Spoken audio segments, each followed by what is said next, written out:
આજે મારા પાદરાના મુખ્ય પ્રશ્નોમાં તો પાદરાથી વડોદરા જે રોડ પર ટ્રાફિક જામ થાય છે તેના માટે એવા પોઈન્ટ ઉપર ટ્રાફિક બ્રિગેડની ટીમ મૂકવામાં આવે અને જેથી કરીને અવર જવર માટે સરળતા રહે તેવી વ્યવસ્થા ઊભી કરવા માટે મારી રજૂઆત હતી.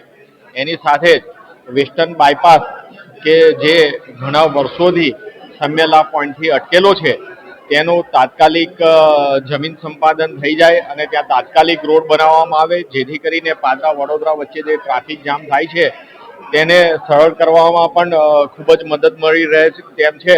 જેથી કરીને આ કામ પણ તાત્કાલિક ધોરણે હાથ ધરવા રજૂઆત કરવામાં આવી છે. તેમજ પાદરા જંબુસર રોડ બનીને તૈયાર થઈ ગયો છે.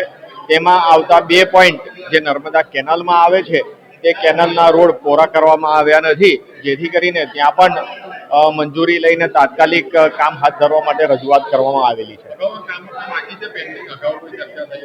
અગાઉના કામો જે પેન્ડિંગ હતા તે પણ આ સંકલનમાં લેવામાં આવ્યા છે અને ઘણા ટાઈમથી પેન્ડિંગ પ્રશ્નો એ તાત્કાલિક ધોરણે હાથ ધરવા માટે કલેક્ટરશ્રીએ સૂચના આપી છે.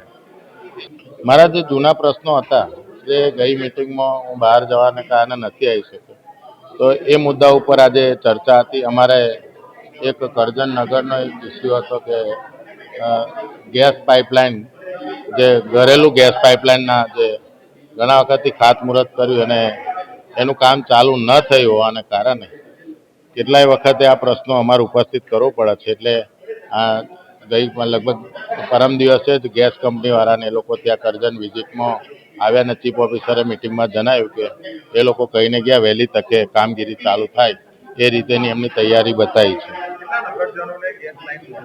લગભગ 10,000 મકાનો એવા છે તેને ગેસ પાઇપલાઇન આપણે મળશે.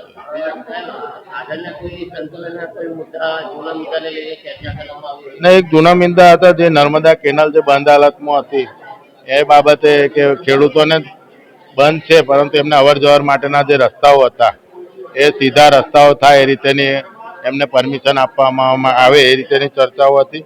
બીજી અમારે રેલવે ફાટકો જે 2 એના કારણે સાદલી અને વેમાર ખાતે જે સાંકડી રેલવે ફાટકો છે એને પહોળી કરવા માટેની ચર્ચા હતી અને એ પણ જોઈન્ટ વિઝિટ કરી અને લોકો